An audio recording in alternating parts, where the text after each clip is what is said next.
Assalamualaikum warahmatullahi wabarakatuh. Halo teman-teman semuanya, jumpa lagi kita di channel ini, channelnya Teman Juara.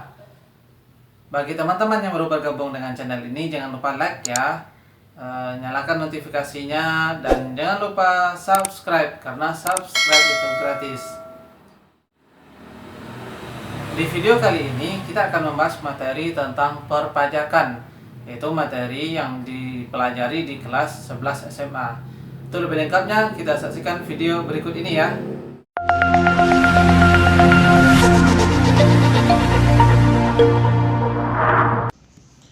Assalamualaikum warahmatullahi wabarakatuh. Halo teman-teman semuanya, jumpa lagi kita di channel ini.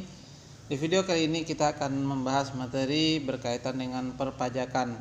Di video kali ini yang akan kita bahas adalah mengenai pajak bumi dan bangunan. Tujuan pembelajarannya adalah mengenai pengertian pajak, pengertian objek pajak, kemudian style pajak, dan juga jenis objek pajak. Ini sudah kita bahas di video-video sebelumnya. Jadi ini sekedar pembukaan saja.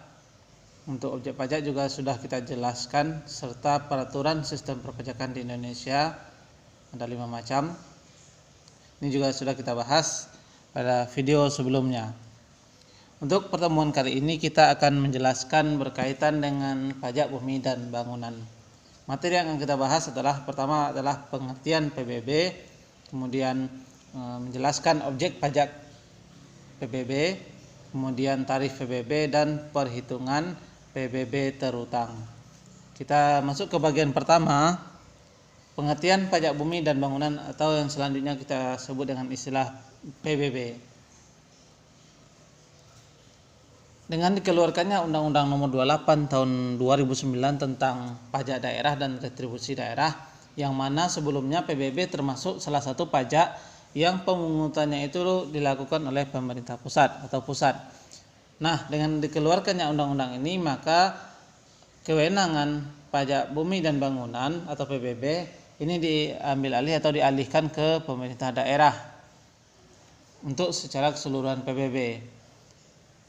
Dari undang-undang ini, Undang-Undang Nomor 28 Tahun 2009 tentang pajak daerah dan retribusi daerah, dinyatakan bahwa selanjutnya pajak bumi dan bangunan pedesaan dan perkotaan. Jadi ini istilah yang muncul di Undang-Undang Nomor 28 Tahun 2009. PBB pedesaan dan perkotaan adalah pajak atas bumi dan atau bangunan yang dimiliki, dikuasai, dan atau dimanfaatkan oleh orang pribadi atau badan, kecuali kawasan yang digunakan untuk kegiatan perkebunan, perhutanan, dan pertambangan.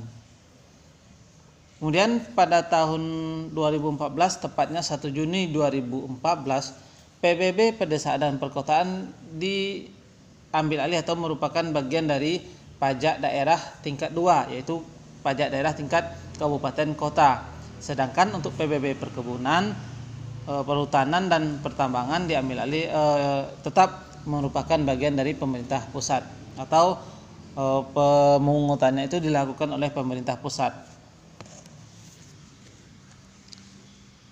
Selanjutnya, subjek pajak bumi dan bangunan. Subjek pajak bumi dan bangunan adalah orang pribadi atau dan badan yang secara nyata memiliki hal-hal berikut: mempunyai hak atas bumi, memperoleh manfaat atas bumi, memiliki bangunan, menguasai bangunan, memperoleh manfaat atas bangunan.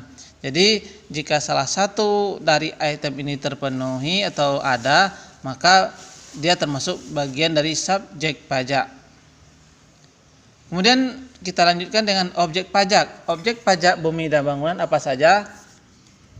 Menurut Undang-Undang Nomor 28 Tahun 2009 Pasal 77 Ayat 1, bahwa objek pajak PBB pedesaan dan perkotaan adalah bumi dan atau bangunan yang dimiliki, dikuasai, dan atau dimanfaatkan oleh wajib pajak pribadi atau badan, kecuali kawasan yang digunakan untuk kegiatan usaha perkebunan, perhutanan, dan pertambangan.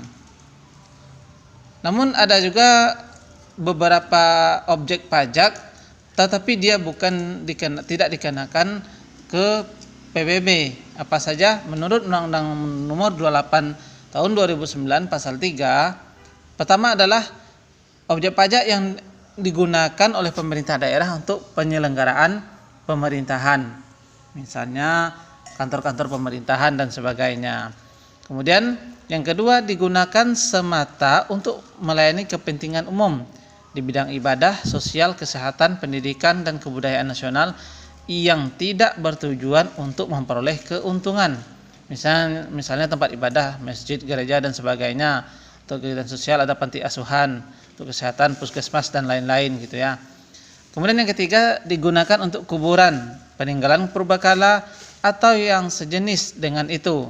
Misalnya hutan lindung, hutan suaka alam, hutan wisata, taman nasional, tanah pengembalaan yang dikuasai oleh desa, ataupun juga tanah negara yang belum dibebani suatu hak. Kemudian digunakan untuk kepentingan diplomatik, perwakilan diplomatik negara lain atau konsulat berdasarkan atas asas pemberlakuan timbal balik. Misalnya kita tidak mengenakan pajak untuk perwakilan Amerika di Indonesia.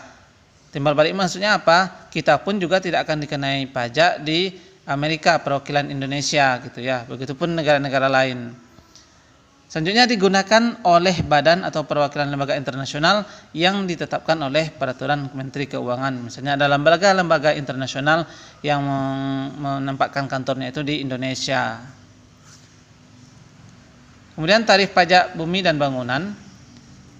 Kita ketahui dulu bahwa untuk menghitung pajak bumi dan bangunan yang terhutang adalah tarif pajaknya dikalikan dengan NJOP dikurangi dengan NJOP TKP. Apa maksudnya? NJOP adalah nilai jual objek pajak atau dikenal juga dengan NJKP ya, nilai jual kena pajak. Kemudian NJOPKP, nilai jual objek pajak kena pajak. Kemudian NJOP TKP, nilai jual objek pajak tidak kena pajak. Menurut Undang-Undang Nomor 28 Tahun 2009 Pasal 80, tarif PBB pedesaan dan perkotaan ditetapkan paling tinggi 0,3%. Dengan NJOP TKP-nya yang tidak dikenakan pajak paling rendah adalah sebesar 10 juta. Kalau dulu nilai jual objek pajak yang dikenakan pajak itu adalah sebesar 40% jika nilai jual objek pajaknya lebih dari 1 M. Sedangkan nilai jual objek pajak yang kecil dari 1 M, NJKP-nya itu sebesar 20%, dengan tarif pajak adalah 0,5%. Ini versi yang lama sebelum dikeluarkannya Undang-Undang Nomor 28 Tahun 2009. Contoh soal. Tuan Yunus memiliki objek pajak yang berkaitan dengan tanah dan bangunan sebagai berikut. Tanah seluas 500 meter persegi dengan nilai jualnya 500.000 per meter persegi. Rumah seluas 200 meter persegi, nilai jualnya itu sebesar 600.000 per meter persegi.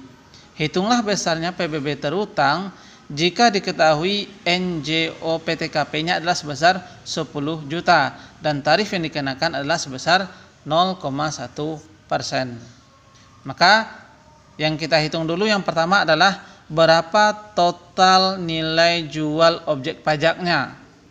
Kita ketahui dulu tanahnya sebesar 500 meter persegi, per meternya itu adalah sebesar 500.000. Jadi per meternya 500.000, jadi didapatkanlah 500 dikali 500.000 dapatlah 250 juta.